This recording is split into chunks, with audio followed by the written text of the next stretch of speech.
The Marvels. Now, if you've been actually keeping up and following with the MCU universe, then you would know that Marvel has just recently released The Marvels, which is kind of a sequel to Captain Marvel. And let me tell you, this movie has done a great job at still being able to keep Marvel alive. Since 2019, it's easy to say that Marvel has been on a downward spiral. Now, am I saying that there has not been any good movies? No, we have definitely gotten some good movies. Shang-Li, Guardians of the Galaxy, obviously the Spider-Mans, those are pretty good movies. But there's also been a lot of movies where it looks like Marvel's just throwing stuff to stick on the wall. But The Marvels is actually pretty good, surprising to a lot of people. Even if you just look at the Rotten Tomatoes score. The tomato meter is like a 62%, but the audience rating is like an 85%. So bunk what the tomato meter is saying, let's go with the audience wanting. It's showing that Marvel MCU still has an audience and is waiting for that drops every time they're gonna make a movie. And this movie was, watch the movie for yourself. When it comes to opinions and ideas, all I'm doing is just voicing my own so that you can go and watch the series, the media, the show for yourself, and come back and let me know what you think, or if my opinion was around yours or alongside yours as well. Specifically, The Marvels is probably the better half of the live action. Now, I don't think anything's gonna beat Across the Spider-Verse, but Marvel I think beats out Quantumania easily, and also Volume 3 of Guardians of the Galaxy, which it's pretty hard to beat, I'm not gonna lie. Now, I don't know what the weekend total gross of the movie is gonna be. It may not be as high as we would like it to be, just because of all the slander that the Marvels have been getting before the movie even released. Before the movie released, just the previews, the trailers, the Marvels was getting slandered. Obviously, Brie Larson, she was getting a lot of backlash to the point where she's probably gonna quit the role. But hopefully it's not the case, because I do think she's a pretty good Captain Marvel. But anyways, why is The Marvels so good? We have to talk about how The Marvels actually followed the source material pretty well. Source material, obviously, I'm talking about is the comic books. There are so many different little aspects of The Marvels that you could actually relate to the comic books. It's actually insane. It's actually great to see The Marvels is still sticking with the comic books, that true source material. For instance, one of the things is that if you read the end Captain Marvel issue 1, right? Captain Marvel literally goes into the sun and basically revives it and stuff like that, which is the same thing that we see her do near the end of the movie. Again, this is just one of the aspects. And another thing, if you remember the part where Captain Marvel had to go to Alanda and stuff like that, just Captain Marvel issue 9, that's talking about that whole diplomatic situation that they had and stuff like that, and how that even happened. And so it's cool to see that the Marvels incorporated that as well. And this, what I'm saying, I'm not trying to spoil a lot of things, what I'm saying, but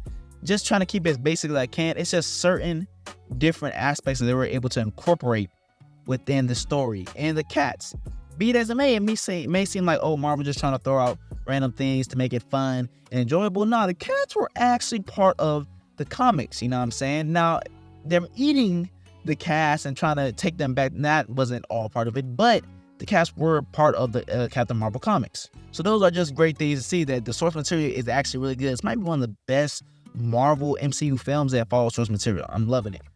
And I also want to talk about another thing, which could be very controversial, but the feminism, right? Recently, superhero movies have really been trying to follow a way where they incorporate a lot of more female leads, which I don't have a problem with that. But the problem is that the feminism movement they're trying to push through their movies, what I'm saying, having the female lead be all woman empowerment, we're better than the man, and the man is like weaker and stuff like that, and we don't need them.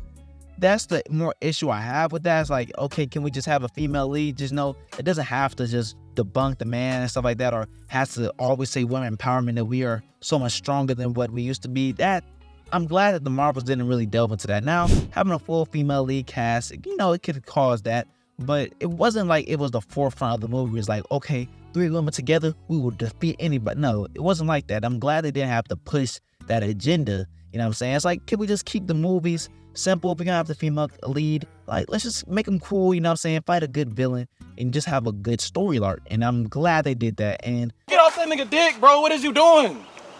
What? No, you're right. I was dick riding. That's what I'm saying, bro. You gotta calm down with that shit. Now, obviously, I would be glazing if I didn't have any problems with the movies, and it's some reviews, so that's what I'm here to talk about. There are a few things, what I'm saying, that, well, I had a few issues. It was not a big problem, but this had me a little cringy.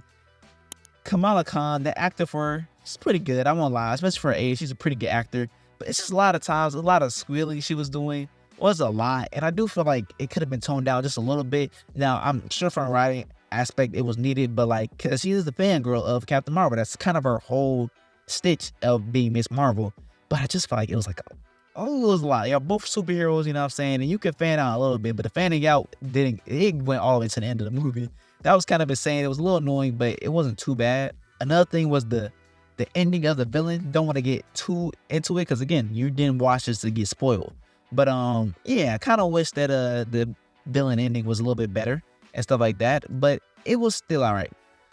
And finally, the post-credit scenes. You know what I'm saying? That is pretty good. Now, a lot of people are focusing on the wrong thing because Beast had came into the story or into the mix and stuff like that. I don't think Beast was the focal point of the end credits. I think it was really the Captain Marvel from that universe was the main focal point. Because if you remember Multiverse of Madness, that actor was the same actor that played Captain Marvel in that.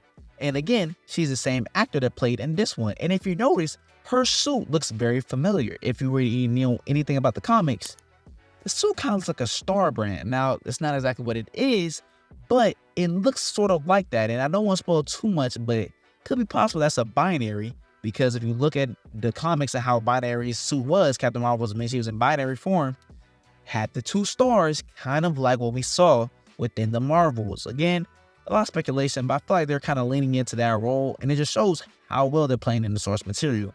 So, Captain Marvel, what would I rate this MCU film movie?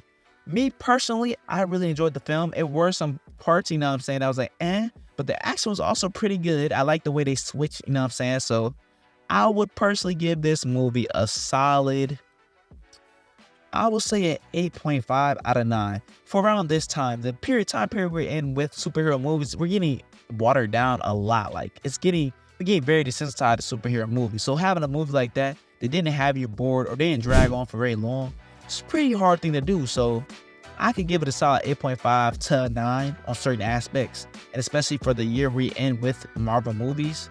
Yeah. So again, I'm not trying to, give you kind of shoot my opinion onto you. I just want you to hear it and then go and check the movie out for yourself. Don't wait till it comes on streaming services. Go and check out the movie for yourself. It's very good. I feel like with a packed theater as well, it'll make the experience even better. I'm always for going to the movies. So yeah, go and check out this movie. Enjoy your time. Watch it with open eyes, you know what I'm saying? And then try to do your research about the movie afterward. You'll see a lot of the correlations from the movie to the comics. It's pretty cool. Anyways, man, like always, I hope y'all enjoyed this video. Subscribe, like, and comment, and y'all have a blessed one.